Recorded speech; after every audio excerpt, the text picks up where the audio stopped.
pero no es suficiente. No es suficiente este número de agentes, por lo cual se siguen dando situaciones de robos o- u otros similares. Entonces, la Contraloría podría decirle a esta institución pública, oye, incrementa el número de vigilantes o agentes de vigilancia valga la redundancia, la vigilancia de tu establecimiento o establecimiento. Eso yo no podría decirlo, porque ese es un acto de gestión, no es resultado de la gestión que has realizado, sino es el acto como tal. Y en los actos de gestión yo no puedo involucrarme. Y así hay otros aspectos en los cuales no me da el alcance, la atribución ni la competencia funcional. Y eso es súper claro. Más adelante lo voy a citar más concretamente, pero es súper claro, lo dejamos súper claro porque muchas veces el recurrente, el ciudadano, pretende que Contraloría intervenga en cualquier acto relacionado a gestión pública. Y eso no es así. Nuestras atribuciones. El artículo 9 de la 27785, la Ley Orgánica del Sistema Nacional de Control, establece que son principios que rigen el control gubernamental, el acceso a la información referido a la potestad de los órganos de control de requerir, eh, conocer y examinar toda la información y documentación sobre las operaciones de las entidades sujetas a control gubernamental, aunque sea secreta, necesaria para su función. Esto comprende un acceso directo, masivo, permanente, en línea y restricta y gratuito a las bases de datos, sistemas informáticos y cualquier mecanismo para el procesamiento o almacenamiento de información que administran las entidades sujetas al Sistema Nacional de Control. Entonces, como ustedes pueden ver, nuestra atribución es amplia y restricta, ¿no? Pero también es cierto que siempre tiene que estar debidamente motivada. Y cuando yo hablo de motivación, entonces entramos al ámbito de qué actividades realizo yo en las cuales requiera información. Pueden ser servicios relacionados, pueden ser servicios de control, y en los servicios relacionados vamos a tener que hay denuncias, hay servicios de recopilación, y en los servicios de control, los que están en control simultáneo y control posterior. Entonces, es muy importante que además sepan que cuando uno habla de acceso irrestricto, no necesariamente es porque vamos a enviar un oficio diciéndoles tienes que alcanzarme esto o aquello. Nosotros tenemos una guía técnica de auditoría en la cual se establecen que tenemos otros mecanismos por los cuales nosotros podemos acceder a información, como por ejemplo las visitas, la ejecución de cuestionarios, las visitas in situ, ¿no? La recopilación se puede hacer a través de entrevistas y cualquier otro mecanismo que el auditor considere aplicable y que el resultado sea información suficiente para que yo pueda arribar a un resultado. Entonces, esto es muy importante. Muchas veces me ha pasado que voy a una visita debidamente acreditada, por supuesto, y me dice, sí, pero no nos ha llegado ningún requerimiento. Entonces, es importante que el servidor público sepa que esta atribución de acceso a la información irrestricta, por supuesto, debidamente motivada, se pueda dar de diferentes modalidades, ¿no? Yo puedo aplicar un cuestionario, puedo aplicar puedo hacer una matriz y puedo pedir que lo llenen, puedo aplicar diferentes mecanismos que me permitan, de acuerdo a la naturaleza de la situación que yo estoy examinando, que me permitan tener certeza y convicción para arribar a un resultado. Por favor, cualquier pregunta las van haciendo, ¿no? Acá con esto de control es súper importante porque todos los servidores públicos somos o podemos ser sujetos a control. Entonces vamos a hacer algunas precisiones de lo que les acababa de señalar, ¿no? El artículo 15 de la 27785 habla de las atribuciones del sistema y establece cómo son atribuciones del sistema efectuar la supervisión, vigilancia y verificación de la correcta gestión y utilización de los recursos y bienes del Estado, el cual también comprende supervisar la legalidad de los actos de las instituciones sujetas a control en la ejecución de los lineamientos para una mejor gestión de las finanzas públicas con prudencia y transparencia fiscal, conforme a los objetivos y planes de las entidades, así como la ejecución de los presupuestos del sector público de las operaciones de la deuda pública. Y el artículo 16 sobre la Contraloría General de la República establece que la Contraloría es el ente técnico rector del Sistema Nacional de Control, dotado de autonomía administrativa, funcional, económica y financiera, que tiene por misión dirigir y supervisar con eficiencia y eficacia el control gubernamental, orientando su accionar al fortalecimiento y transparencia de la gestión de las entidades, la promoción de valores y la responsabilidad de los funcionarios y servidores públicos, así como contribuir con los poderes del Estado en la toma de decisiones y con la ciudadanía para su adecuada participación en el control social. La Contraloría General Pública ni ningún integrante del Sistema Nacional de Control puede ejercer atribuciones o funciones distintas a las establecidas por Constitución Política. En esta ley, las disposiciones reglamentarias y las normas técnicas especializadas que emiten el uso de sus atribuciones. ¿A qué vamos a destacar acá? Hemos dicho que la 27785 es la ley del Sistema Nacional de Control, pero el sistema, como yo he mencionado, está conformado por la propia Contraloría General de la República, los órganos de control institucional, todos, las gerencias regionales de control. Y ojo, el ente, respecto a lo funcional, siempre va a ser la Contraloría. Es decir, los procedimientos que se aplican, los instrumentos que se aplican, todo lo rige la Contraloría. Si para evaluar una denuncia hay una directiva, un procedimiento, etapas, etcétera, la directiva es emitida por la Contraloría General de la República. Las instituciones dentro de nuestro ámbito de control no implementan otro procedimiento. Ustedes no van a ir a un OSI y van a evaluar de manera diferente a otro OSI o a la Contraloría. Todos tienen que aplicar los instrumentos aprobados por la Contraloría General de la República. Cualquier órgano de control institucional y cualquier gerencia regional. Alguna vez alguien me dijo una aberración, me dijo, es que es política de esta gerencia. Y yo le dije, no, no, no, no, no. Por favor, nunca hay que confundirnos.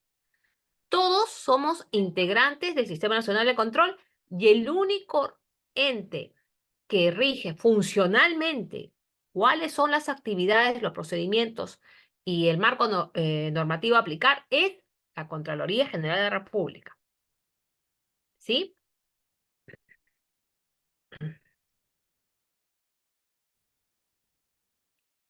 Tenemos control interno y externo, ¿no?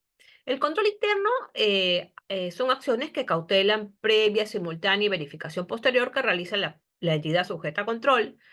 Y el control externo son un conjunto de políticas, normas, métodos y procedimientos técnicos que se aplican, que le aplican la CGR o cualquier otro órgano del Sistema Nacional de Control por encargo o designación de esta, ¿no? La finalidad, la gestión de los recursos de bienes y operaciones que se efectúe correcta y eficientemente, y en el caso del control externo, la finalidad es supervisar, vigilar y verificar que la gestión, captación y el uso de los recursos de bienes del Estado y operaciones se efectúe de manera correcta y eficiente. Y acá en el control externo, pues se encuentra el tema de SOAS, ¿no? Como nos comentaba, me parece que era Beatriz. Entonces habíamos dicho que existe servicios relacionados y servicios de control, ¿no?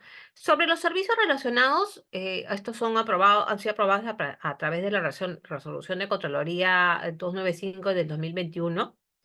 Los servicios relacionados están vinculados a los procesos con carácter técnico y especializado derivados de atribuciones o encargos legales que generan productos distintos a los servicios de control, que son el servicio previo, simultáneo y posterior, que son llevados a cabo por los órganos del Sistema Nacional de Control con el propósito de coadyuvar el desarrollo del control gubernamental. La información generada como resultado de los servicios relacionados puede utilizarse para la programación de servicios de control, los cuales deberán precisar sus antecedentes y referencias de dicho resultado. Es decir, es insumo. Es insumo.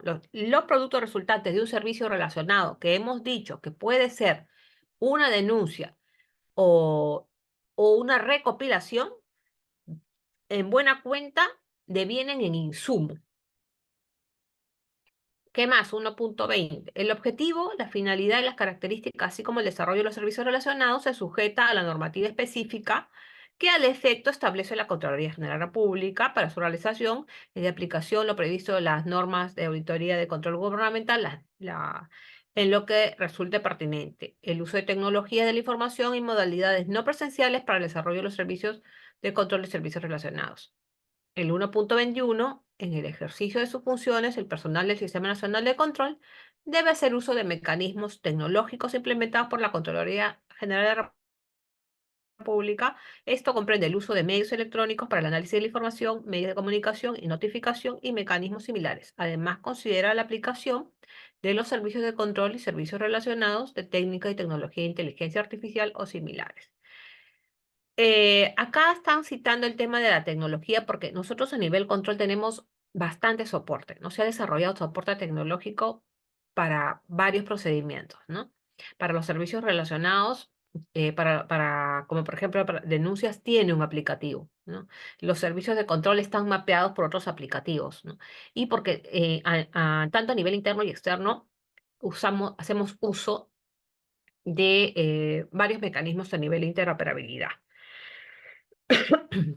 El 1.22 para el desarrollo de las funciones del personal del Sistema Nacional de Control, incluyendo los servicios de control y servicios relacionados, se puede hacer uso de modalidades laborales, prestacionales, no presenciales, en el marco de lo dispuesto de la legislación nacional y las disposiciones que emite la Contraloría General de la República, en cuyo caso el ejercicio de las funciones que corresponden a dicho personal está soportado en el empleo regulado de medios informáticos, telecomunicaciones, análogos que se encuentran disponibles en la aplicación de técnicas, prácticas y procedimientos o actividades que puedan ejecutarse de manera remota sin alterar las cualidades y finalidades. Es importante que se tenga muy claro que cuando uno realiza un servicio de control o un servicio relacionado, no necesariamente te apersonas o haces algo in situ. Nosotros tenemos múltiples mecanismos y canales para acceder a tanto al requerimiento como al acceso a la información. Entonces, por eso es importante establecer que nosotros hacemos uso de medios informáticos para poder acceder a la información. Eh, y también las modalidades laborales, porque nosotros a veces para ejercer control tenemos que trasladarnos de un lugar a otro, ¿no? O en su defecto realizar todo a nivel de gabinete. Si somos eficientes, y acabamos de hablar harto sobre eficiencia, si somos eficientes, en realidad gran porcentaje de la información se procesa y se verifica en gabinete. No siento que se deja el tema de trabajo de campo ya para una verificación in situ que sea en estricto necesario. ¿Y por qué? Porque recordemos que el trabajo de campo implica la asignación de viáticos según sea el caso. Entonces, si vamos a ser eficientes, deberíamos procurar, y además contando con todos los mecanismos interoperables, deberíamos procurar que el gran parte del procesamiento de la información se dé a nivel gabinete, en el entendido que contamos con todos los medios, ¿no? La Contraloría dispone las acciones necesarias para la seguridad de la información, la conservación de la documentación y la disponibilidad del equipamiento y mecanismos de comunicación, seguridad y control, pudiendo instaurar esenciales. Eso es muy importante porque toda la información que se procesa está siempre enmarcada en un principio de reserva. Entonces, es importante que haya, y hay, todos los procedimientos establecidos para la conservación y custodia de la información, ¿no? Vamos a hablar del servicio relacionado de gestión de denuncias. La gestión de denuncias a nivel todo el Sistema Nacional de Control se rige a partir de la Directiva 020-2022 CGCSD, que se denomina Servicio de Gestión de Denuncias. Esta fue aprobada el año 2022 y modificada el año 2023 a razón del cambio de estructura orgánica. La directiva establece desde qué es un hecho denunciable, cuál es nuestro ámbito de acción y los requisitos para la presentación de una denuncia.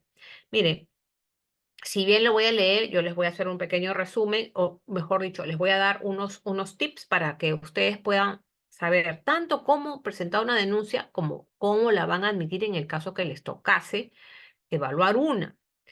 Según el numeral 6.33, ese es el numeral donde establece los requisitos de la Directiva de Servicios de Gestión de Denuncias, la denuncia debe cumplir con estos requisitos. El primero, el nombre de la entidad y lugar donde han ocurrido los hechos o vienen ocurriendo. La descripción de los presuntos hechos de manera clara y precisa. La fecha en que ocurrieron los hechos o periodo de tiempo, funcionarios presuntamente involucrados de ser posible. Bueno, es un hecho que se cae de maduro el primer requisito, ¿no? Es decir, el nombre de la entidad, por supuesto. Y el lugar, ¿por qué? Porque tú me puedes decir que que ha pasado una situación en la municipalidad, te pongo un ejemplo, en la municipalidad distrital de Lurín, eh, y sin embargo, la situación adversa o la presunta irregularidad se dio en el marco de un evento que se realizó en la plaza tal. Entonces, es importante que tú establezcas todos los mecanismos para que yo pueda ubicarme en el tiempo y en el espacio y la ubicación geográfica para que yo pueda luego validar esta información.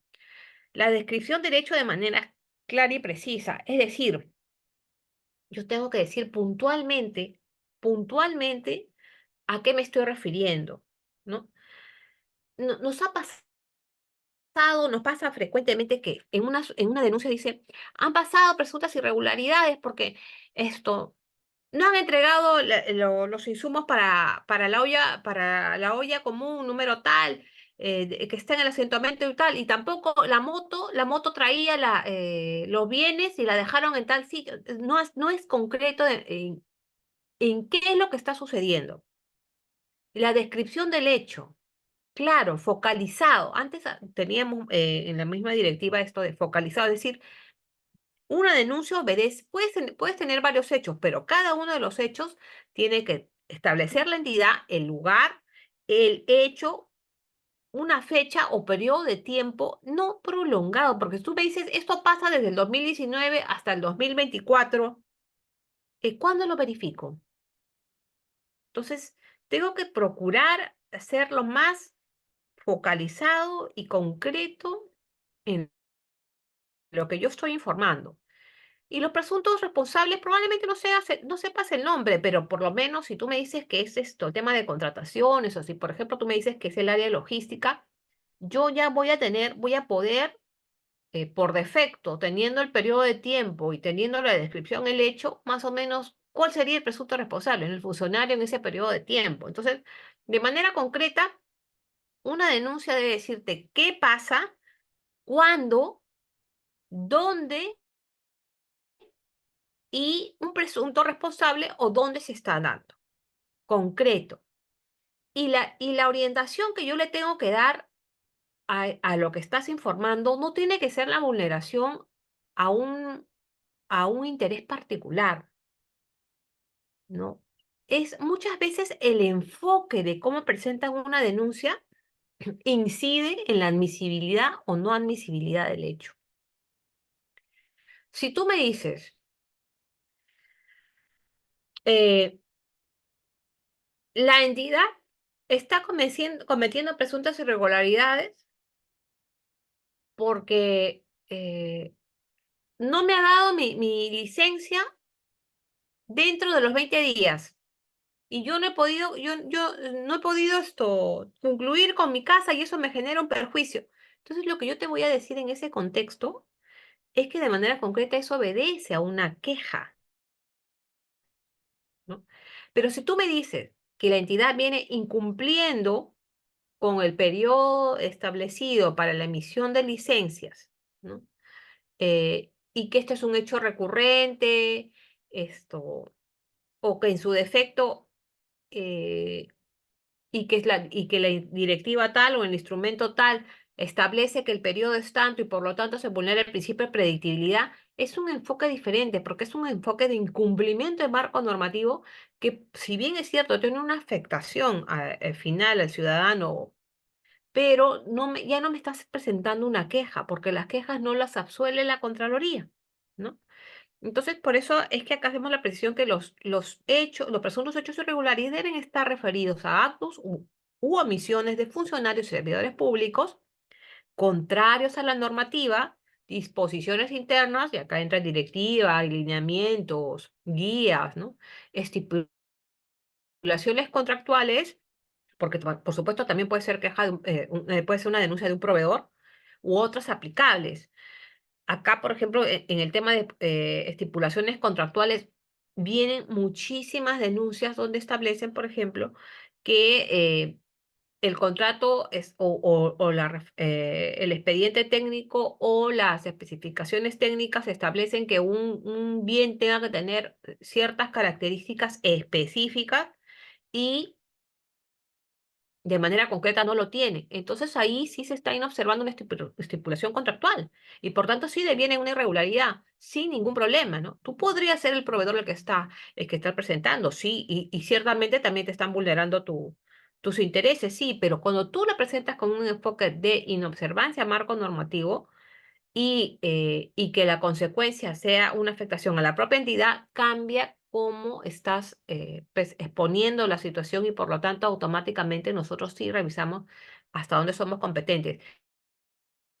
Sin perjuicio de lo que yo les estoy señalando, cuando cuando los analistas o los especialistas que tengo a mi cargo revisan, yo siempre les hago esta precisión, ¿no? Puede que el ciudadano te esté exponiendo una vulneración a sus derechos y que efectivamente, independientemente de que nosotros admitamos o no, pueden seguir la vía administrativa y agotar todos los medios para poner a buen recaudo o para hacer valer sus derechos. Pero eso no quiere decir en estricto que nosotros no revisemos, que podamos rescatar alguna situación adversa o algún incumplimiento que sí se encuentre en el marco de nuestra competencia funcional. Pero esto que les estoy diciendo yo es mera acuciosidad, ¿no?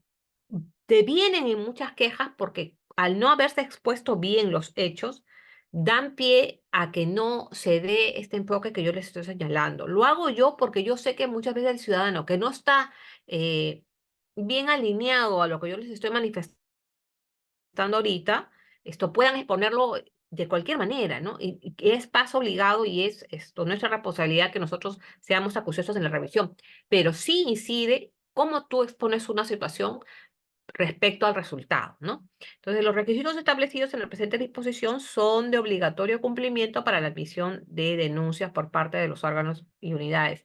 Destaco este aspecto porque muchas quejas que recibimos es como si el ciudadano fuera parte del proceso de evaluación de una denuncia y no es así. Un ciudadano presenta una denuncia, activa automáticamente, es como si gatillara el procedimiento y de ahí en adelante, una vez notificada la admisibilidad, todo lo que sigue son actos de administración, es decir, el ciudadano no está involucrado. Se le agradece su participación, por supuesto que sí, pero el resultado arribado no está sujeto o no necesariamente va a satisfacer la necesidad del ciudadano. ¿Pero por qué? Porque nosotros perseguimos lo que yo les he señalado, supervisar el cumplimiento y el correcto uso de los recursos de bien del Estado y que haya fin público en la actuación del gestor público, ¿no? Entonces, nosotros de repente de las indagaciones arribamos a un resultado porque el ciudadano no está bien enterado de la situación como tal, o de repente le diría, ya dispuso alguna actuación, alguna medida correctiva. Entonces, el resultado no va a ser el que espere él. Pero él es parte del proceso de evaluación de denuncias. No, no es parte. Precisiones. Según lo establecido en el numeral 6.6, alcance, naturaleza, servicio de gestión de denuncias, de la directiva que ya hemos señalado, la servicio de gestión de denuncias, pues se señala, el servicio de gestión de denuncias es un servicio relacionado que comprende un conjunto de actos de administración interna contra los cuales no cabe presentación de recursos administrativos. El ciudadano no es considerado parte del servicio de gestión de denuncias conforme lo señala señala el numeral 116.1 del artículo 116 del tubo del 97444, la que es la Ley de Procedimiento Administrativo General, por lo que no le corresponde la presentación de quejas o reclamos durante el desarrollo de sus etapas, se refiere a las etapas de elaboración de una denuncia, o sobre el resultado del mismo. Una vez admitida la denuncia, su evaluación es de oficio y, según corresponda, es gestionado por los órganos u unidades de la Contraloría del Sistema Nacional de Evaluación de Denuncias. Ese es el SINAT. El SINAT es el Sistema Nacional de Evaluación de Denuncias. Entonces, lo que yo les señalaba, ¿no? Es decir, el ciudadano recibe su respuesta de admisibilidad y ese es el producto que él va a recibir. Ese es el resultado que él tiene que tener es que la Contraloría sí se va a abocar o no se va a abocar. En ambos casos tienen un sustento. Cuando sí se van a abocar es porque sin duda el hecho informado es un hecho irregular, cumple con los requisitos, no ha sido visto por ningún otro integrante del sistema, porque recordemos que siempre tenemos que ser eficientes. Es decir, yo no voy a ver 3, 4, 5 veces un mismo hecho porque a él no, porque al ciudadano no le satisface el resultado. A excepción que el ciudadano aporte nuevos elementos respecto a la denuncia primigenia, ¿no? Entonces, si no es así, nosotros le comunicamos el resultado solo de la etapa de admisibilidad, es decir, la etapa de recepción, y, eh, y ahí en adelante lo que sigue es ya nuestro, ¿no? Es nuestra cosecha. La actuación de control gubernamental sobre presuntos hechos regulares en materia de una denuncia no sustituye o excluye de modo alguno cualquier acción legal o administrativa que el denunciante pueda presentar ante entidades o instituciones con el objeto de cautelar y resguardar sus derechos. Eso es lo que yo les acababa de decir, ¿no? Nosotros no reemplazamos a ningún acto el ciudadano pueda presentar ante otra institución para poner a buen recaudo sus derechos. Tiene el legítimo derecho de irse por la vía jurisdiccional o de repente por la vía policial. O sea, puede en paralelo, porque nosotros lo que vamos a ver es vulneración a los recursos y bienes del Estado. Eh, ¿Dónde se reportan estas irregularidades? Bueno, hemos quedado, acá voy a hacer una precisión más. ¿Qué pasa? Eh, Hemos hablado solamente que al ciudadano se le da una respuesta de admisibilidad y yo le he mencionado que eso es el resultado de una primera etapa, pero la evaluación y la atención de una denuncia tiene dos etapas muy marcadas. La primera, que es la recepción, que solamente ve el cumplimiento de los requisitos, ¿no? Ya está. ¿Ves el cumplimiento de los requisitos? Determina si hay o no una presunta irregularidad y que además esté enmarcada en nuestra competencia funcional. Y una vez que defines eso, emites la comunicación al ciudadano. Nos vamos a abocar, ¿se admite o no? No se admite y no nos vamos a abocar. ¿Motivos? Bueno, puede que no esté focalizado, es decir, que sea demasiado general y que yo no pueda identificar el hecho de manera concreta, porque recordemos que este hecho va a gatillar un procedimiento posterior para recopilar información, etcétera. Entonces, si yo no puedo identificar de manera concreta el hecho, es decir, si no contesta las preguntas de qué, cuándo, dónde y presunto responsable, yo no lo puedo admitir, porque no voy a poder de manera eficiente iniciar mis mecanismos de indagación para poder llegar o arribar a un resultado, ¿no? Pero esa es la etapa de recepción. Luego viene una etapa cuando tú lo admites y al ciudadano se le responde, en el caso que sea manifiesta, ¿no? Que se haya identificado, que haya dado su identidad. Cuando tú le contestas, es admitido, y además le agradeces, lo que sigue es una etapa que es una etapa de evaluación donde tú vas a hacer un examen acucioso de la situación. Ahí sí vas a recopilar información, vas a pedir información al ciudadano, de repente perdón, a la entidad, la presunta infractora, a los involucrados, de repente vas a ir a hacer visitas. ¿Por qué? Porque tú vas a juntar todos los elementos que puedas con el objetivo de acreditar que hay elementos suficientes para determinar que hay una presunta irregularidad y además que hay una consecuencia o efecto. ¿Por qué? Porque hemos dicho al inicio que los servicios relacionados tienen una orientación de insumo. Entonces, si este servicio relacionado de denuncias, el producto va a ser un insumo, tienes que tener todos los elementos para que yo lo pueda derivar a otro equipo, de repente hacer lo mismo, para que ya se realice un servicio de control, que puede ser un servicio relacionado, perdón, un servicio de esto simultáneo, en el caso que yo identifique que hay solo riesgos, o de repente puede ser un servicio de control posterior cuando yo identifique un efecto concreto, inclusive de materialidad, ¿no? Entonces, ¿qué cosa puedo aplicar? Ahí, como yo les decía, se puede aplicar en la parte de evaluación de fondo, lo que antes se llamaba evaluación de fondo, ahora es evaluación, y yo puedo aplicar visitas de recopilación, puedo aplicar cuestionarios, puedo aplicar actas de la visita, puedo hacer visitas in situ. Les pongo un ejemplo, porque el ejemplo vale por 1000 palabras. Estoy viendo un caso, ¿no? De una municipalidad que corresponde al litoral peruano, donde nos han denunciado que hay un bien, un predio de 600 metros cuadrados, que según ficha registral es de propiedad de la entidad, pero nos han alcanzado dos actas de posesión, una emitida en 2010 y otra en 2023. Usted sabe que las constancias de posesión, para las constancias de posesión, eh, sirven para gestionar los servicios públicos, ¿no? De luz, agua, ¿no? Pero además también evidencian que por el periodo de tiempo en el cual se han emitido, esta persona es posesionaria, o sea, vive ahí, está ahí, e inclusive puede haber tenido algún tipo implementado algún tipo de infraestructura y por tanto les genera derechos y pueden recurrir a la prescripción adquisitiva. Y si se pierde, se genera prescripción adquisitiva y se va por la vía jurisdiccional, ¿cuál es el gran riesgo? Que la entidad, esta municipalidad del litoral peruano, pierda ese predio, 600 metros. Entonces, ahí, ¿qué correspondería que yo haga en la evaluación de fondo? Porque yo de la revisión, por supuesto que lo admití, y luego reviso y documentariamente puedo decir, ah, no, sí, hay elementos, ¿no?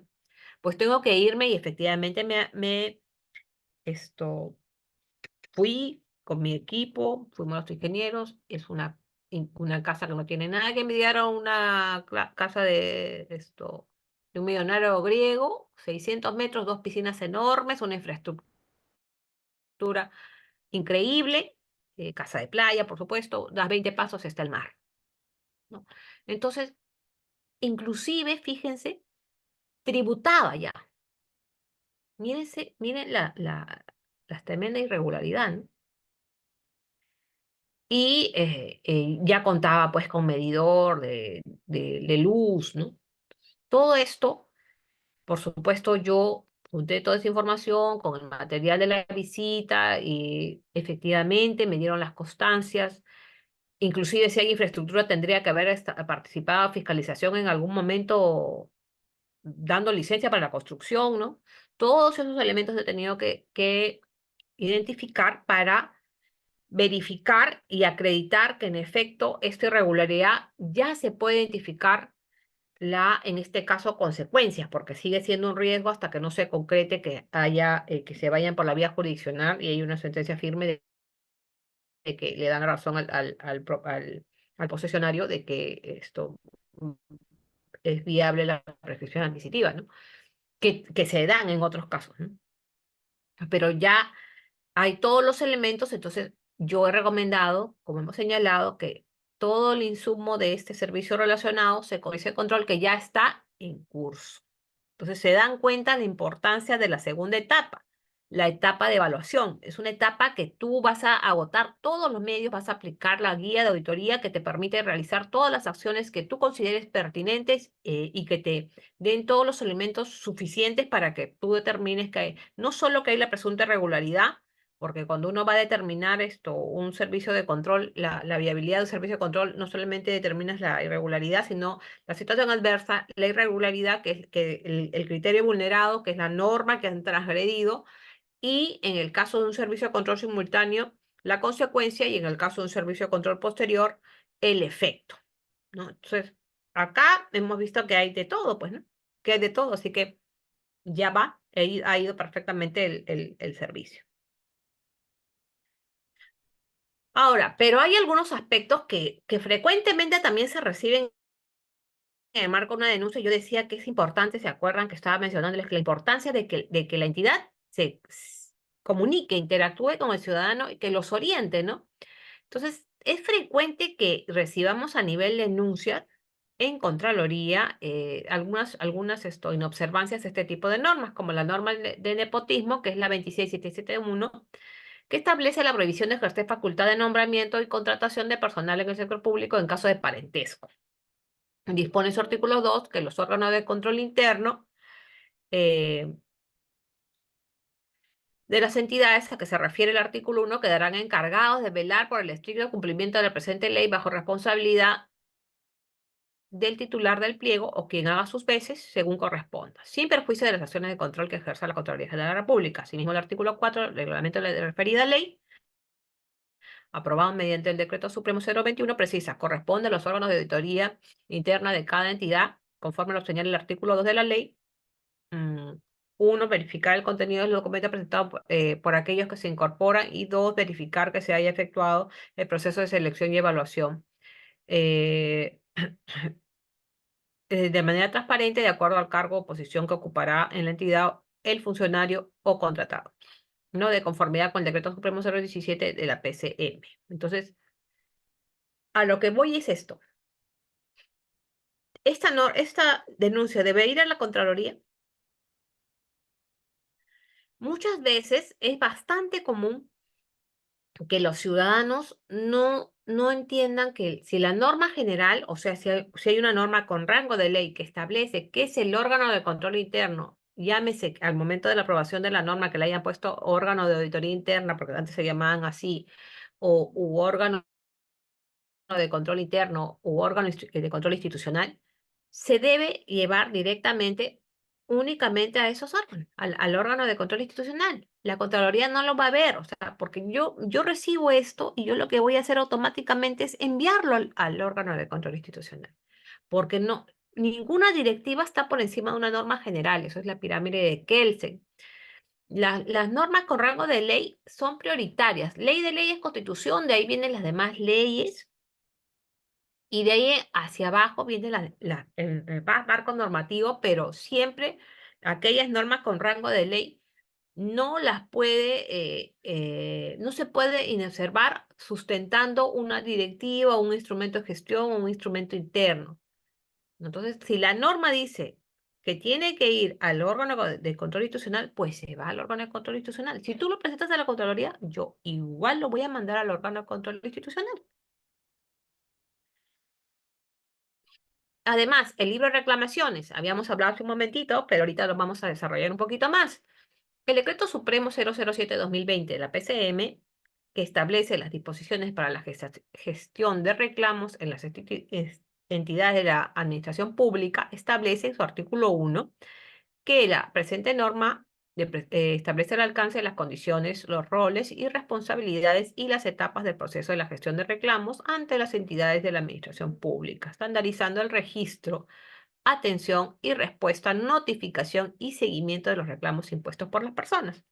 En concordancia con ello, el artículo 2 establece que la presente norma tiene por finalidad establecer disposiciones para la gestión de reclamos como parte del modelo para la gestión de la calidad de servicio en las entidades públicas, que le permite identificar e implementar acciones que contribuyan a mejorar la calidad de la prestación de los bienes y servicios, lo cual se encuentra dentro de un marco de acciones principales del proceso de modernización de la gestión pública, lo acabamos de ver.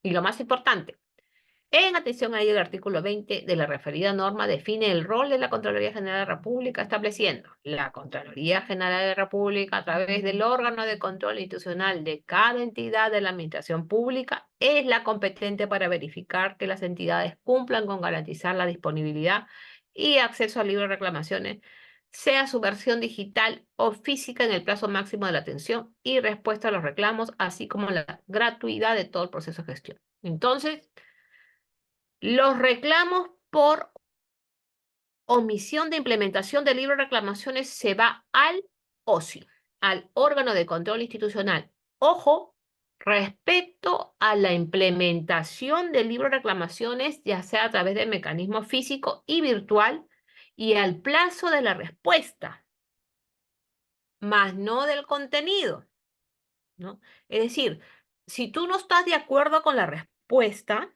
¿no?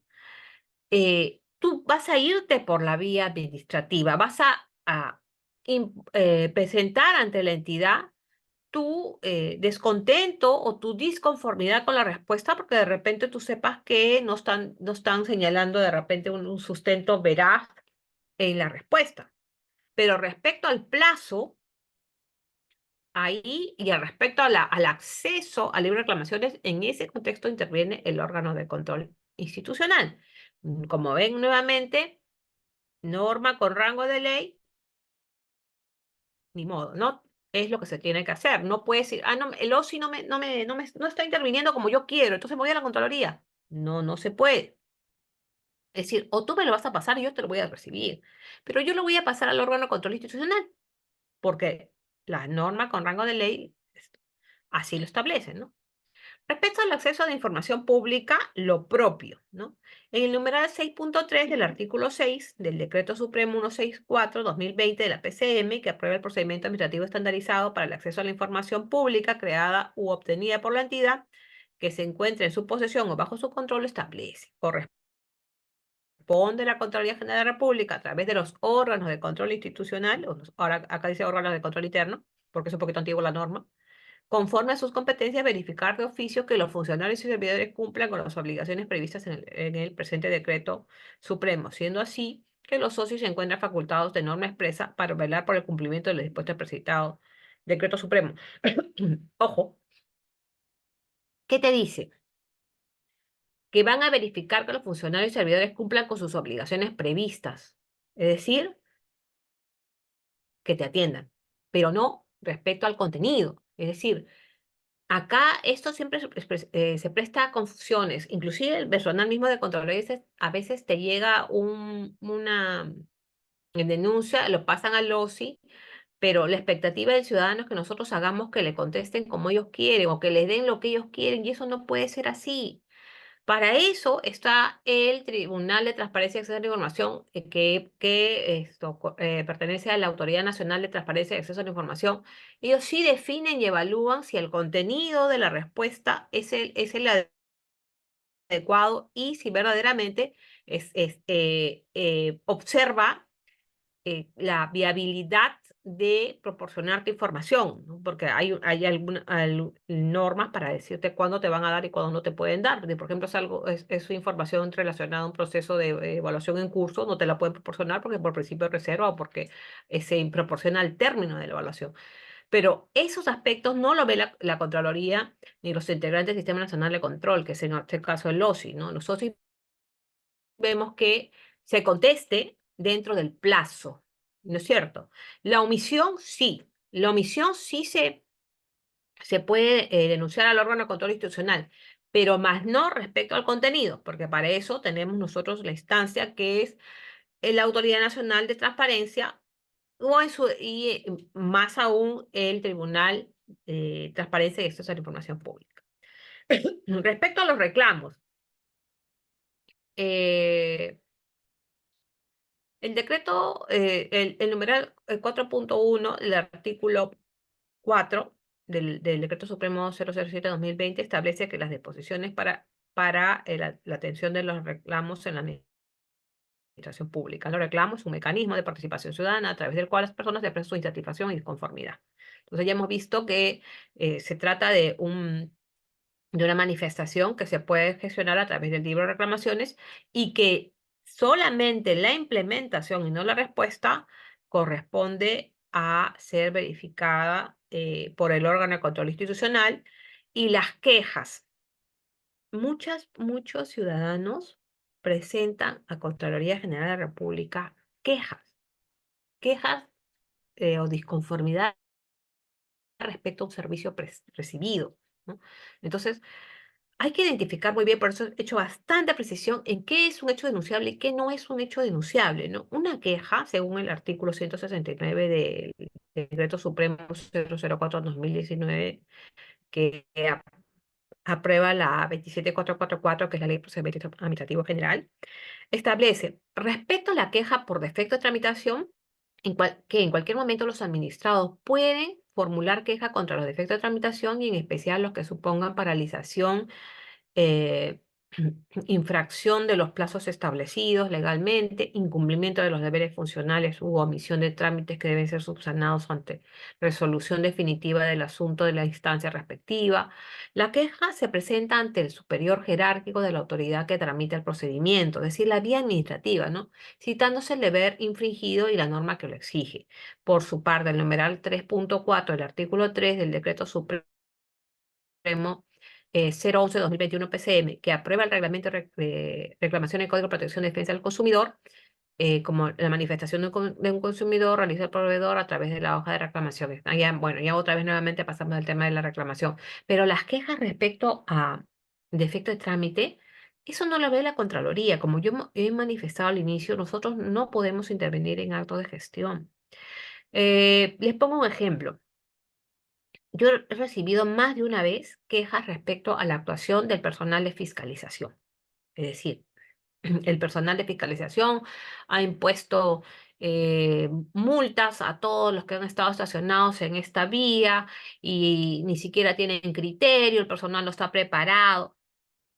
Yo no puedo, como Contraloría, yo puedo intervenir en ello a menos que tú me digas que de manera concreta se observó tal y tal, o que están haciendo de repente algún tipo de procedimiento que no está contemplado para la redundancia, en el procedimiento para la ejecución de fiscalización.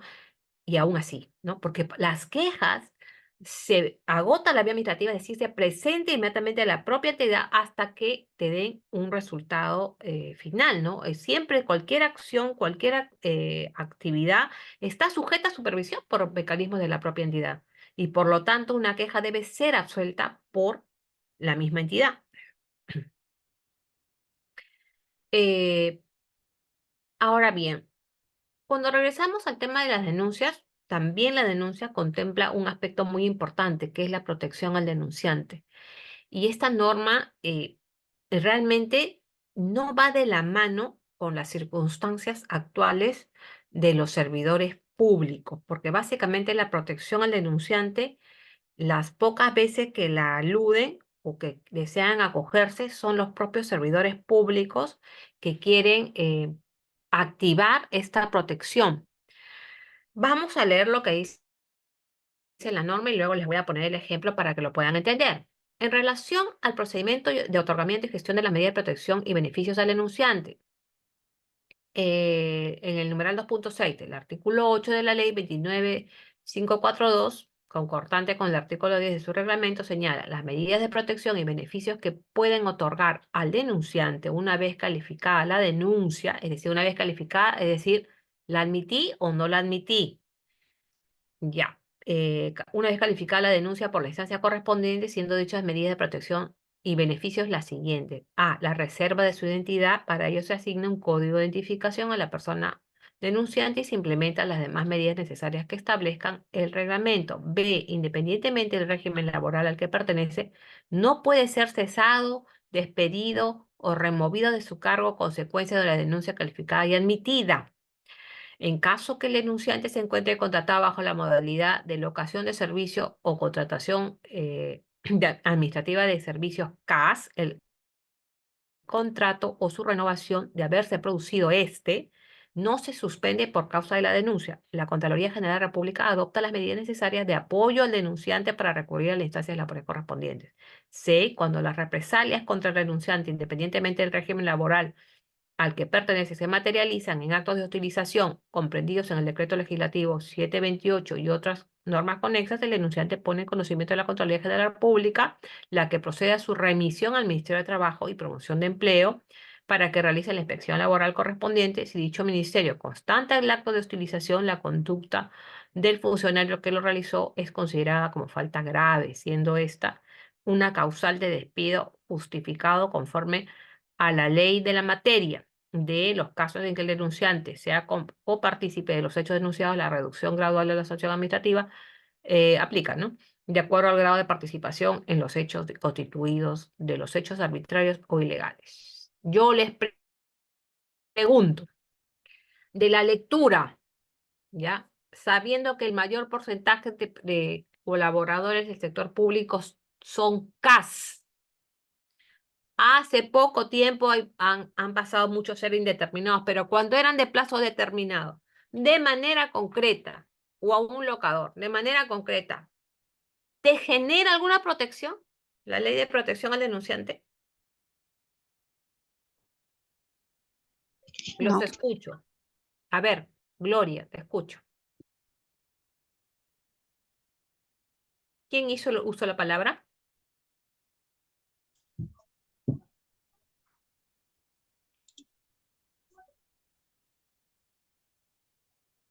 Nadie que desee participar.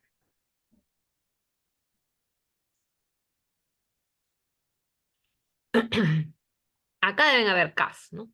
Entonces, ¿ustedes se animarían a presentar una denuncia sabiendo que de la lectura, así, vuélvanlo a leer, lo medular es la reserva de la identidad que es paso obligado de cualquier procedimiento de evaluación de situación, evaluación de una denuncia? El principio de reserva es paso obligado, es inherente a la propia evaluación, ¿no? Habíamos dicho que pues uno de los aspectos más importantes, relevantes siempre en la gestión de la calidad es la custodia de la información, la reserva, ¿no? ¿Ustedes se animarían a presentar con esto? Porque se presente, si ustedes fueran CAS, plazo determinado, o locadores, por un servicio de 3 meses, ¿tú presentarías una denuncia? ¿Te sentirías protegido?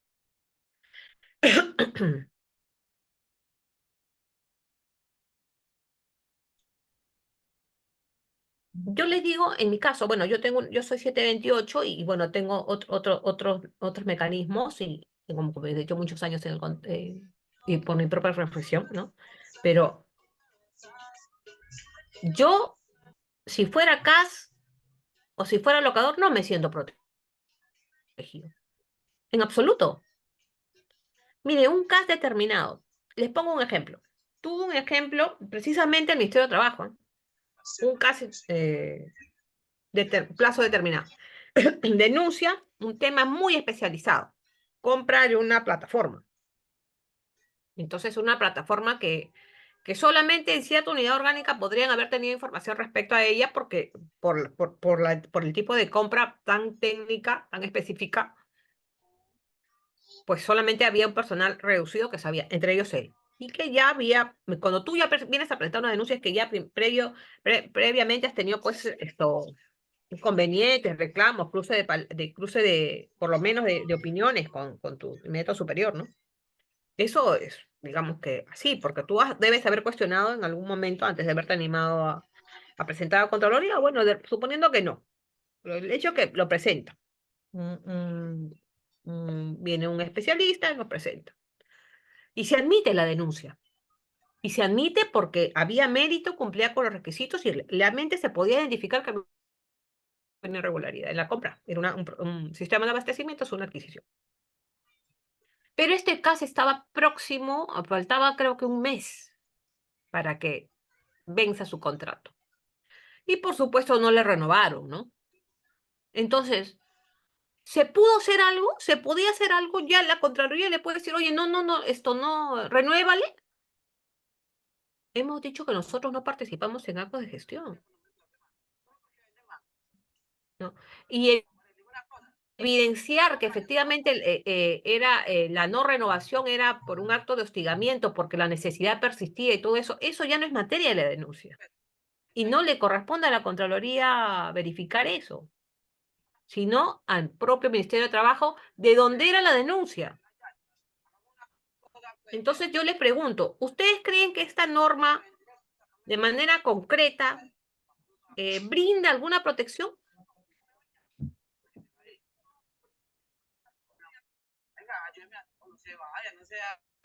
Los escucho, señores.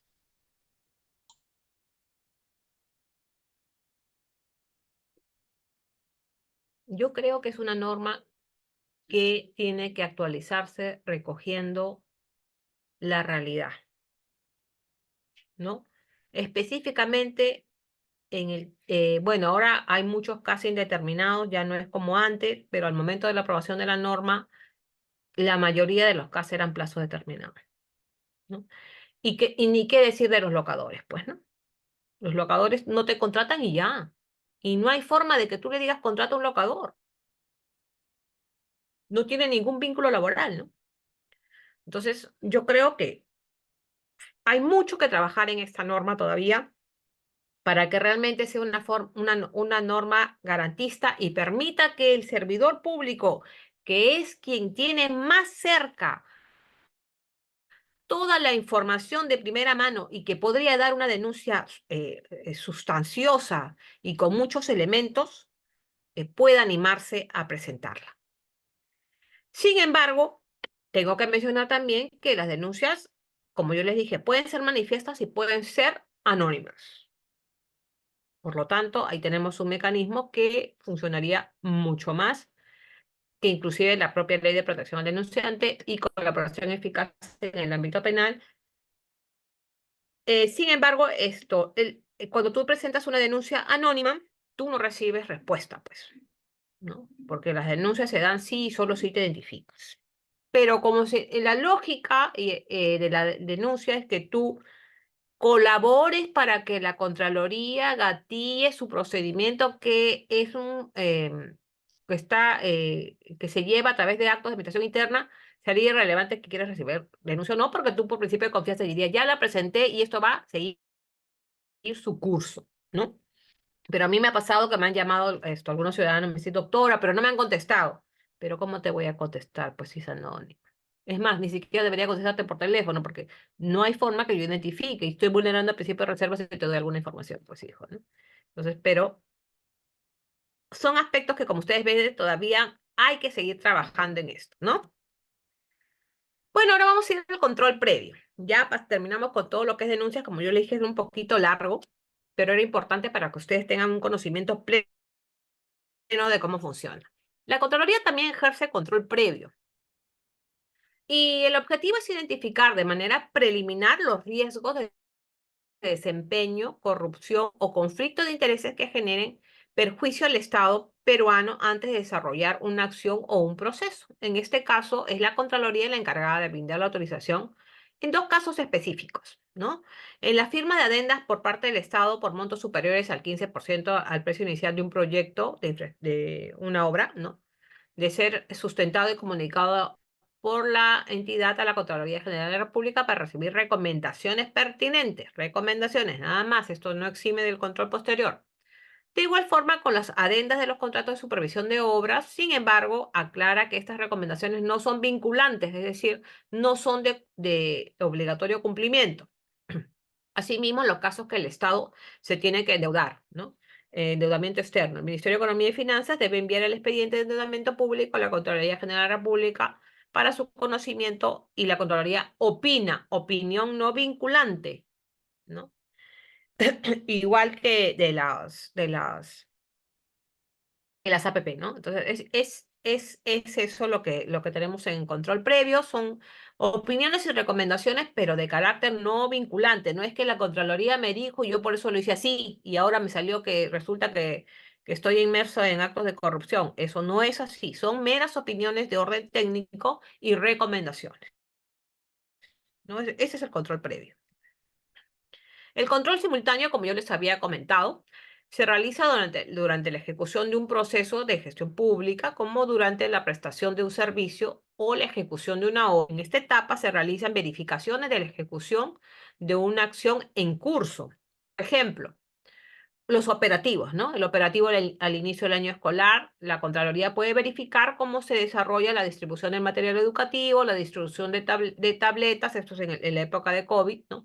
En los colegios públicos. Se verifica que se cumplen con los protocolos, se envía un informe para estar al tanto y se puedan tomar medidas correctivas y preventivas, ¿no? Busca alertar esa es la palabra, alertar, para que sobre la marcha se puedan hacer ajustes o no de lo que se viene alertando, puede realizarlo o el órgano de control institucional o los integrantes del Sistema Nacional de Control. En el 2017, con la finalidad de acelerar el proceso de reconstrucción del norte del país tras el niño costero, Contraloría implementó un nuevo control denominado control concurrente, el famoso control concurrente. Este es un control simultáneo que alerta riesgos en la ejecución de los proyectos de reconstrucción a través de un equipo multidisciplinario, ¿no? Entonces, el control simultáneo básicamente y medularmente lo que advierte o lo que identifica son riesgos que se pueden superar sobre la marcha y por eso es que la implementación de estos informes son de corto plazo, son máximo 45 días con ampliación, ¿no? Entonces pero es eso, ¿no? El riesgo de que has identificado, por supuesto que de no implementarse nada es pasible del control posterior. Inclusive el ejercicio del control simultáneo no te exime del ejercicio del control posterior, ¿no? Tenemos que los servicios de control simultáneo son los concurrentes para obras, las visitas de control, las orientaciones de oficio y otros que se establezcan, ¿no? Que se establezcan a través de marco normativo. Acá tenemos algunos ejemplos, ¿no? Este lo hice yo, la verificación de la gestión de accesos, privilegios, credenciales para la administración de redes computacionales del Instituto Metropolitano de Planificación. Yo hice este servicio. Y como yo les decía, cuando hemos estado hablando del tema anterior de gestión de calidad, ¿qué se verificó y qué se encontró? Recibí denuncia respecto a que la entidad no contaba con ningún instrumento normativo para la gestión de accesos, es decir, no había una directiva, una guía que determina o define cómo se proporcionaban los niveles de accesos a o privilegios o las credenciales para administrar redes computacionales, y esto generaba riesgo de vulneración a la información almacenada a través de soporte tecnológico, data, copias de respaldos, servidores, ataques de virus, colapso de la red u otros, y qué incidencia ha tenido en la seguridad de la sostenibilidad de las labores de los órganos de línea. ¿Por qué hice este servicio de control simultáneo? Porque recibí una denuncia que un analista, pues es un especialista del área de TI, le gustaba retirar el mecanismo de seguridad, el antivirus y todo eso, y le gustaba jugar en horario de trabajo con los equipos de la oficina. ¿Qué páginas habrá visitado y entra un virus? Y el Instituto Metropolitano de Planificación lo que hace, pues, puede establecer o dar opinión técnica respecto a los cambios de zonificación. Entonces, imagina ustedes que trabajan con información, con muchos mapas, ¿no? Inclusive su data es una data de muchos años, ¿no? Y casi se pierde la data, se pierde la información. Y fue un escándalo, él se salió por la tangente, bueno, le abrieron un procedimiento administrativo disciplinario, pero finalmente no lo sancionaron y el riesgo, no hicieron nada con el riesgo. Entonces, cuando yo pido a partir de esta denuncia, pero ¿qué cosa inobservaron? A ver, pásame cómo dan las credenciales, cómo determinan los privilegios y los niveles de acceso al personal. No había un instrumento. Entonces, ese era un riesgo latente, un riesgo constante, ¿no es cierto? Y por ese motivo es que yo realicé este servicio de control simultáneo, que fue una orientación de oficio, y que lo implementaron antes que yo termine mi gestión, ¿no? Acá podemos ver tipos de informes de control concurrentes, que hay múltiples, ¿no? En diferentes proyectos de inversión, ¿no? De diferentes regiones, ¿no? La región San Martín, en Lima, en la provincia constitucional de Callao, en el Poder Judicial, ¿no? Miren, mejoramiento de los servicios de administración de la justicia a través de los órganos de familia, contextos administrativos, ejecución de componentes de infraestructura, esos son Les he puesto de muestra. Ahora, mi mouse. A ver, mi mouse, ¿dónde está? Acá está. Durante el control posterior, ahora vamos a ver control posterior. Lo voy a checar un poquito más porque no, acá está. Ah, acá está, control posterior. Durante el control posterior, además de la Contraloría y los órganos de control interno, los OSI, participa un nuevo actor, los órganos de control externo. En esta etapa realizan auditorías financieras. Ahí está, creo que se llama Beatriz, nuestra compañera que participó. ¿No? Auditorías de cumplimiento y auditorías de desempeño. A través de la parte de auditoría financiera se busca verificar la racionalidad de los estados financieros y presupuestales anuales de las entidades públicas. Son los auditores externos quienes realizan este tipo de control con el que se controla el manejo adecuado de los recursos del Estado. La auditoría de cumplimiento se realiza anualmente por una comisión auditora conformada por la propia OSI o la Contraloría. Con este tipo de control se busca identificar si se han cumplido los resultados y las metas trazadas por la institución durante el año, además del adecuado uso de recursos y cumplimiento de las normas. Su propio nombre lo dice, ¿no? El control gubernamental es una de las funciones del Estado de vital importancia que ayudan en la labor de tener un aparato estatal con gestores de calidad honestos e íntegros. En este sentido, una de las tareas pertinentes del Estado es reforzar y brindarle mayor autonomía al Sistema Nacional de Control, de manera que se vea menos limitado a ejercer funciones y con menos riesgo a presiones tanto a nivel local, regional y nacional. También tenemos la auditoría de desempeño. La auditoría de desempeño tiene como finalidad contribuir a una mejora de la gestión pública, mientras que en las auditorías financieras y de cumplimiento se identifican responsabilidades administrativas. En la auditoría de desempeño solo se plantean recomendaciones para la mejora de la propia gestión. Analiza procesos e identifica qué procesos podrían mejorarse, qué procesos están marchando bien y dónde hay espacio de mejora. Esta es una auditoría más de acompañamiento y de trabajo conjunto que permite mejoras al servicio. Las recomendaciones no son hallazgos, o ahora se llaman situaciones adversas, ¿no? Y no hay responsabilidad administrativa porque se busca contribuir a la mejora de la gestión. El control gubernamental es una de las funciones de vital importancia, ya le hemos dicho, y ayuda a la labor de tener un aparato estatal con gestión de calidad, honestos, ya le hemos dicho. En ese sentido, una de las tareas pendientes del Estado es reforzar y brindar mayor autonomía al Sistema Nacional de Control, que se vea menos limitado en ejercer funciones y con menos riesgo de presiones tanto a nivel nacional como regional.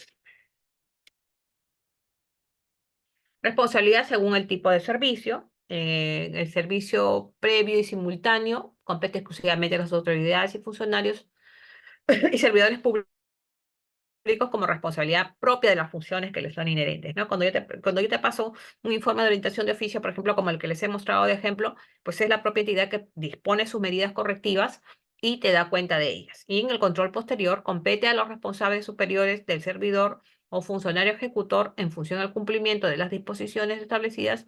Asimismo, compete al OSI según los planes y programas anuales. ¿Por qué? Porque los órganos de control institucional también dan cuenta de las implementaciones de las recomendaciones devenidas de los informes de control a través de un aplicativo, de un módulo que nosotros lo podemos revisar para ver porcentualmente qué tan bien va la entidad respecto a los cumplimientos de las observaciones o de las situaciones adversas notificadas por Contraloría General o por algún integrante del Sistema Nacional de Control. Ahora tenemos un ejercicio de control simultáneo. Por favor, les voy a rogar que se animen a participar, ¿no? Les voy a poner el ejemplo. Un ciudadano del Distrito de León, por supuesto es ficticio, denuncia que la Municipalidad del Distrito de León no le habría autorizado la construcción de un cuarto piso en su predio, pese a que su vecino, que presentó la misma solicitud casi de manera simultánea, sí ha accedido a una autorización para la construcción de las mismas características, lo que considera una arbitrariedad. De las indagaciones realizadas por el auditor que recibió la denuncia, se toma conocimiento que no habría ningún procedimiento o instrumento interno aprobado por la entidad para esos fines. Por lo tanto, no existiría de manera concreta irregularidad. Pero, ¿qué cosa podríamos advertir de este caso? A ver, ¿quién quiere intervenir? Les voy a poner este cuadrito para que vean, ¿no? Hay una situación adversa que hemos dicho que no hay predictibilidad porque no hay un instrumento interno y esto hace que sea totalmente discrecional a quienes sí les dan y a quienes no lo dan. Hay criterio que hemos dicho, no hay irregularidad, por lo tanto, la norma concreta no se ha vulnerado, pero hay una consecuencia, hay un riesgo. ¿Qué dicen ustedes? Ojo, este cuadrito, digamos que es el cuadro que maneja cualquier auditor al momento de ejercer control gubernamental. Esta es la lógica que se sigue. Entonces, a ver, ¿quién se anima a participar?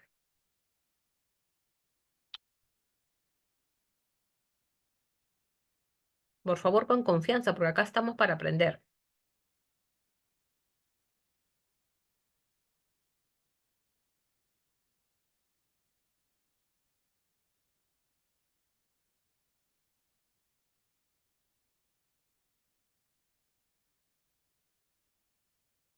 ¿No se animan? Está facilita. Bueno, a ver, esto.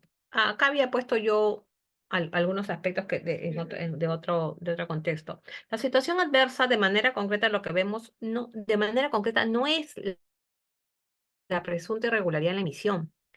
La situación adversa es la inexistencia de un instrumento interno, ¿no? Eh, o un procedimiento para la emisión de licencias. Esa es la situación adversa, ¿no? Entonces, yo podría poner como criterio hasta el 27444 que te establece que tiene que haber un marco normativo, un instrumento dentro o instrumento de gestión para el correcto gestionar alguna institución, ¿no? Y la consecuencia es muy clara. La consecuencia es, en realidad, la consecuencia es la materia de la denuncia, y es que no hay predictibilidad. Tan es así que algunos les dan en un mismo, aparentemente en una misma circunstancia, sí le dan la autorización y al otros no, y esto genera suspicacia en los ciudadanos, ¿no? Hay ausencia de predictibilidad en el proceso de la gestión de las licencias, ¿no? Eso es de manera concreta. Bastante sencillo. Y esto es entonces, ¿qué estamos hablando? Estamos hablando de riesgo. ¿Y qué es lo que podría darse en ese contexto? ¿Qué este tipo de servicio? Un control simultáneo. Concretamente una orientación de oficio. Totalmente viable, ¿no? Y así facilito, mire, podríamos determinar dentro de una denuncia que hay mérito para que podamos hacer un servicio. Ahora vamos a hablar muy ligeramente de control interno, porque hay un curso relacionado a control interno, pero hemos dicho que es también parte de la introducción al control gubernamental, porque juega un rol paralelo con las demás actividades que realiza y además que también lo mide el OSI. Es un proceso integral de gestión, ¿no? En realidad la responsabilidad de la implementación es desde el titular, sus funcionarios y todos los servidores en pleno, ¿no? Está diseñado para enfrentar los riesgos en las operaciones de gestión y para dar seguridad razonable al logro de los objetivos. Esa es la razón de ser en realidad el control interno. Pero así como tú lo ves, así como lo vemos ahorita, parece muy sencillo, pero tiene bastantes complejidades. Tenemos componentes, la ley del sistema de control interno, el del control interno es la 28716, y los componentes en este caso el primer componente es el ambiente de control. Hay la evaluación de riesgos, actividades de control gerencial, sistemas de información y comunicaciones en cada uno de ellos, no en cada uno de los componentes, ¿no? Actividades de prevención y monitoreo, seguimiento de resultados y compromisos de mejoramiento. Los componentes, ambiente de control. Acá le he puesto yo una definición bastante concisa, ¿no? Se refiere al conjunto de normas, procesos y estructuras que sirven de base para llevar a cabo un adecuado control interno de la entidad, ¿verdad? Que se aplica de manera transversal en la organización. Por ejemplo, les pongo las declaraciones de la misión, visión y valores, el código de ética, los planes aprobados, el plan anual de contrataciones, la estructura orgánica, los manuales de perfiles y puestos, actualizado, por supuesto, el ROF, el Reglamento de Organización y Funciones, el Manual de Procesos, el MAPRO, el Texto Único de Procedimientos Administrativos, el TUPA, el Reglamento Interno de Trabajo, actualizados, todos ellos actualizados. Todo eso cabería dentro del ambiente de control. Dentro de la evaluación de riesgos, que se refiere a un proceso permanente a fin de que la entidad pueda prepararse para enfrentar dichos eventos. El riesgo es la posibilidad que un evento ocurra o afecte adversamente los objetivos de la institución.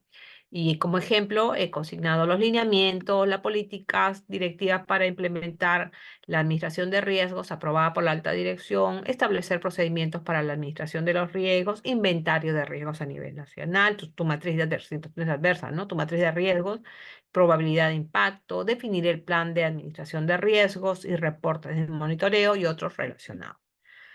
En lo que es actividades de control, tenemos que se refieren a aquellas políticas y procedimientos establecidos por la entidad para disminuir los riesgos que pueden afectar los logros y objetivos de la entidad. Los procedimientos de autorización y aprobación de procesos, actividades de documentación interna, procesos de la entidad diseñados, documentos e implementados, como el mapa de procesos, las matrices de segregación de funciones. Eso es súper importante. Eso es súper importante. Ahorita vamos a comentar uno por uno. Eh, el reporte de arqueos, inventarios físicos, procesos de adquisiciones, reportes de personal, ¿no? Eso está más relacionado a las supervisiones, ¿no? La información de comunicaciones se refiere a la información interna y externa que requiere la entidad para llevar a cabo las responsabilidades del control interno que apoye a los objetivos, las políticas y procedimientos que garantizan el adecuado suministro de información al personal, procedimientos documentados para el funcionamiento de los sistemas, información interna, intranet, boletines de revistas, información externa, portal web institucional, y finalmente el componente de supervisión, que se refiere al conjunto de actividades de control que incorporados a los procesos de operaciones de supervisión de la entidad con fines de evaluación y mejora continua, lineamientos, diseño de metodología aprobados por la entidad para desarrollar acciones de prevención y monitoreo, registros de eficiencias reportadas por el personal, procedimientos documentados del manejo de hallazgos. Ustedes se han dado cuenta que yo he dado que en realidad los componentes están, digamos que siguen un orden, ¿no? Si ustedes me preguntaran cuál es el componente más importante, la verdad que todos tienen mucha relevancia, pero yo diría que el ambiente de control es uno de los más importantes porque como ustedes han podido ver, los ejemplos están relacionados a instrumentos de gestión, ¿no? Como el plan anual de contrataciones, la estructura orgánica, es decir, la organización como tal. Entonces, no sé si donde ustedes trabajan han estado o están ya implementando el sistema de control interno. Cuando ustedes evalúan el diagnóstico para hacer un diagnóstico de una entidad respecto a nivel de avance o implementación del sistema de control interno, toda la evaluación que ustedes puedan hacer, que yo en el curso de control interno les voy a dar todos los cuadros en las matrices para que puedan de iniciativa propia evaluar por lo menos unidad orgánica, están relacionados, estrictamente relacionados por cada componente a tipo de instrumentos o instrumentos de gestión o instrumentos internos relacionados a, digamos, la razón de ser de cada componente, ¿no? Ninguna institución debería o podría tener razón de ser o existir si no tuviera claramente definida su misión, su visión y sus valores, ¿no? Entonces, cuando tú vas a identificar, cuando tú vas a evaluar si está plenamente establecido esto, por supuesto, es aprobado por acto resolutivo. Entonces, la primera pregunta es, ¿existe un documento que apruebe la misión, visión y valores? Porque si tú no sabes cuál es la misión, visión y valores, ¿cómo podrías saber todo lo demás? Ese es un primer punto de partida. Luego, el código de ética institucional. O sea, está aprobado, también tendrías que ver, ¿está actualizado? Porque muchos documentos de los que cuando tú revisas y ves que esa institución viene frecuentemente cometiendo irregularidades o permanentemente tiene un informe y otro informe y otro informe de control simultáneo de oficio. ¿Por qué? Porque tiene múltiples riesgos como el que acabamos de ver. Ustedes han visto acá mi servicio de control que yo hice. ¿Qué es esto? ¿Qué cosa le faltaba? Un instrumento de verificación de accesos. ¿Eso está relacionado a qué componente? ¿Mm? Al componente de evaluación de riesgo, porque primero, como directiva, al ambiente en control y como riesgo a este componente de acá, porque no tiene un lineamiento para poder eh, identificar, por ejemplo, la ausencia de instrumentos internos que puedan minimizar riesgo en diferentes unidades orgánicas. Yo les aseguro que si ustedes hacen una evaluación, que se los voy a pasar para que ustedes puedan hacerlo en el otro curso, solamente de su unidad orgánica, por supuesto, haciendo la salvedad y supliendo la distancia de que estos, ahorita lo que estoy poniendo, colocando acá como ejemplo son a nivel institucional, pero si ustedes hicieran solamente en su unidad orgánica, que correspondería entonces, lo primero es el ROF y luego los perfiles de cada uno de los profesionales que están ahí, y entonces ustedes podrían decir, está actualizado. La labor que yo realizo o que realiza el compañero está dentro de un perfil. Este perfil está acorde al ROF o en todo caso al MUF o lo que tengan ustedes vigente.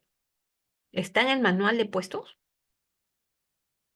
¿no? Hemos creado los procedimientos em, para que funcione esta unidad orgánica. Está claro establecido. Contamos con plan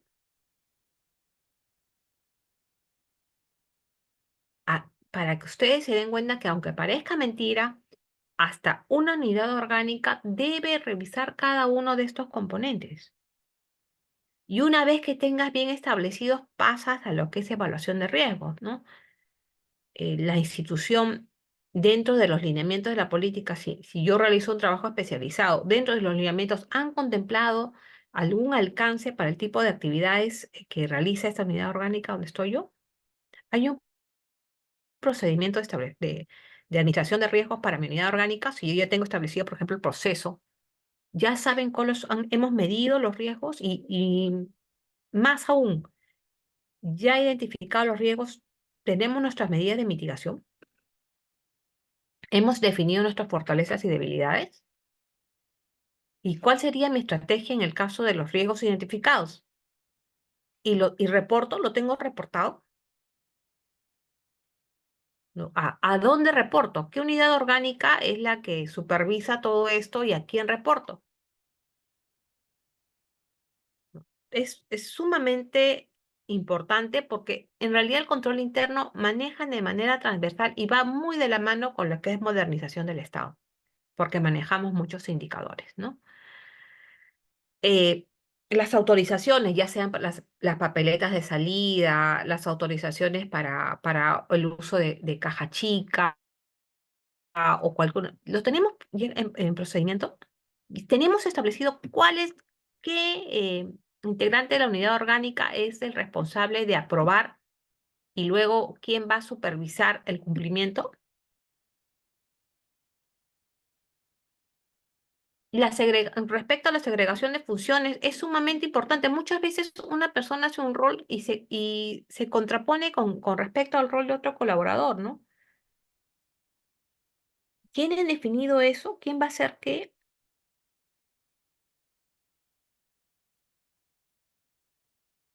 En los inventarios físicos, ¿con qué periodicidad se hace?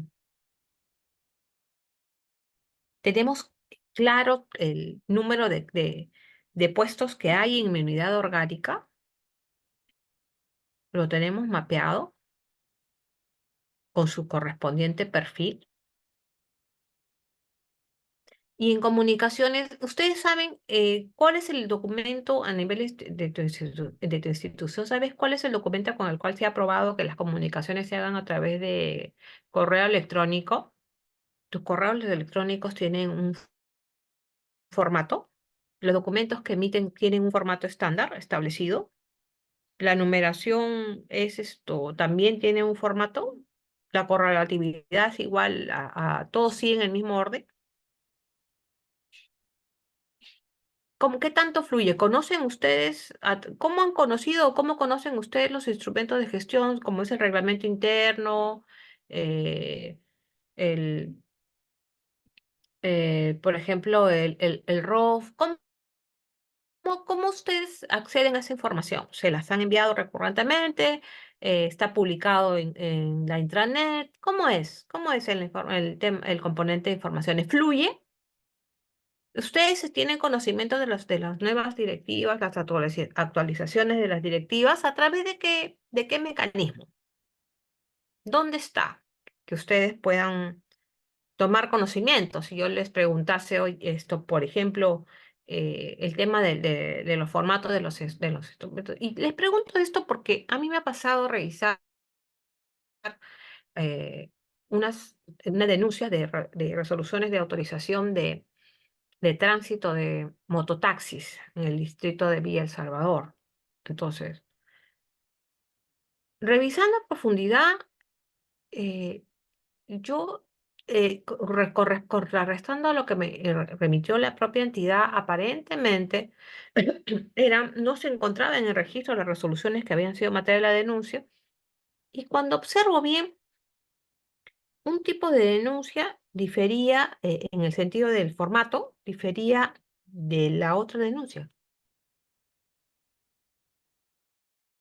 Entonces, probablemente se trataba de una falsificación, o no una falsificación, sino que una denuncia inválida, ¿no? Lo puede haber emitido la propia, algún otro integrante de la entidad, se lo entregó, se lo proporcionó al recurrente, pero no tiene ninguna validez, ¿no? Entonces, para ello, para corroborar ello, yo pedí a, a la entidad que me dé el instrumento interno mediante el cual se determinaba el formato de las resoluciones de aprobación, ¿no? Las resoluciones, cuáles eran las medidas, cuáles eran el logo, y no contaba. Entonces, si bien es cierto, yo ya no podía abocarme si es que alguno habría sido falso o no, porque de manera concreta no estaba en una correlatividad y por tanto al no estar con la correlatividad y no ser reconocido por la entidad, no tenía validez.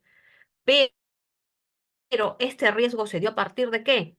De la ausencia de este instrumento tan importante que se encuentra dentro del componente de información y comunicaciones y por lo tanto recomendé que se haga un servicio de control un servicio de control simultáneo para revisar los instrumentos de gestión, sobre todo en aquellos documentos que se emiten eh, para autorización de licencias, ¿no? Y que además también fueran de público conocimiento, es decir, que estén debidamente publicados y así hubiéramos evitado esta denuncia o que se haya dado el caso de que algún mal elemento haya podido imprimir de la propia, porque era un colaborador de la propia entidad, le haya dado una resolución que de manera concreta no haya sido emitida por la unidad orgánica competente. Los formatos y la actualización de los portales, ¿están actualizados en el caso de sus instituciones? Los nombres de los funcionarios, ¿está actualizado? ¿Lo actualizan dentro del plazo que corresponde? Todo eso corresponde a los componentes de control interno. Y luego, a nivel de componente de supervisión, ¿no? ¿Cuál es la metodología que han diseñado para la prevención y el monitoreo de las situaciones adversas, de las situaciones de riesgo detectadas, ¿no? ¿Hay un registro? ¿O alguna vez ustedes han preguntado eso? ¿Cómo está? ¿Está esto publicado? Ojo que todos están involucrados en control interno. Todos de alguna manera tienen un nivel de participación en lo que es control interno. Entonces, los invito a que se involucren, a que participen, a que pregunten, porque esto va a ser materia de desarrollo del siguiente curso. Y ahora los voy a invitar a participar y a hacer preguntas.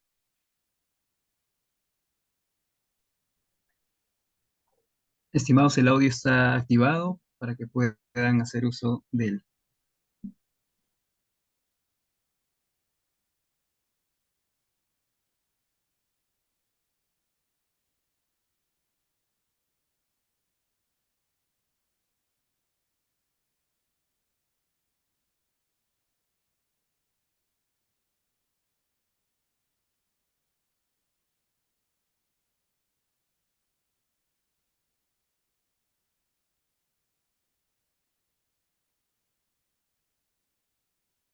Ninguna pregunta, sus instituciones públicas están okidoki con su control interno. ¿Saben ustedes que han tenido servicios de control simultáneo?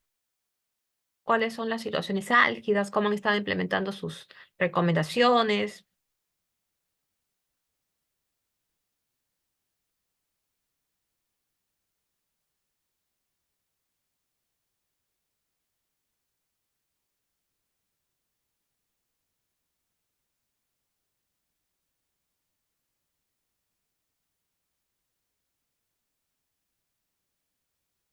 Entonces, por mi parte, yo dejo hasta acá. Ha sido un poquito más prolongado el tema de control. Por supuesto, nuevamente, yo les dejo a la mano mi contacto para cualquier consulta que puedan tener ahí en adelante. Los invito a que participen más activamente de de las capacitaciones que está brindando esta institución educativa, que me parece que los temas que escogen son muy buenos. Y bueno, les doy unos minutos más.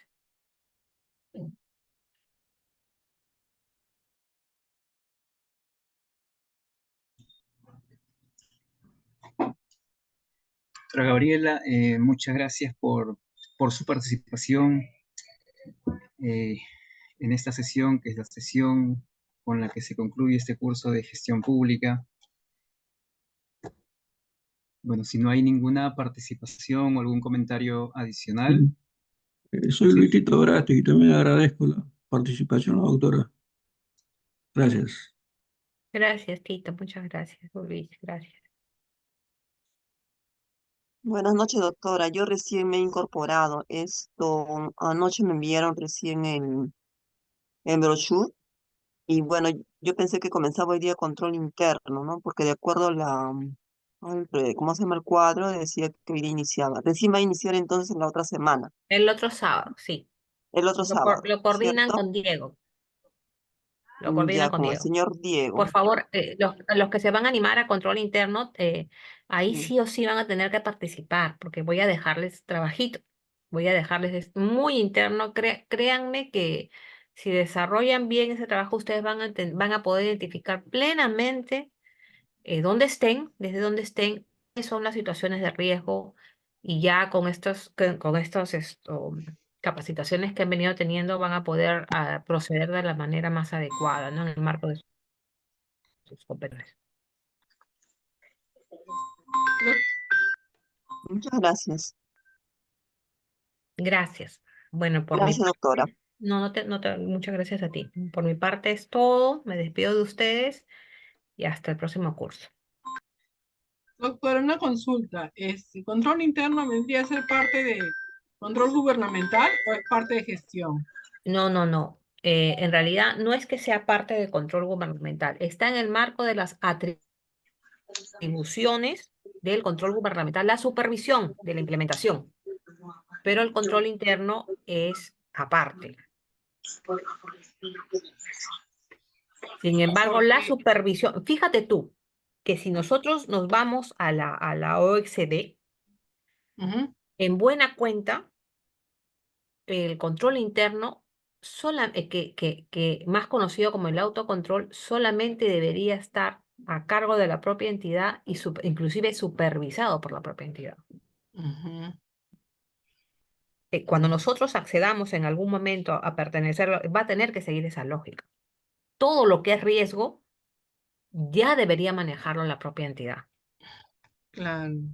Y cuando, por ejemplo, la auditoría financiera gubernamental, no, su razón de ser no es ver el control interno, no es dar una Absolutamente no. razonabilidad sobre Eso, los estados financieros. Pero ¿sabes claro, qué, doctora? ¿Sabes qué, doctora? Es que en los claro. concursos de Contraloría a las SOAS nos están pidiendo cursos de control gubernamental y de auditoría financiera. Entonces, yo quería saber si control interno estaba inmerso dentro del control gubernamental.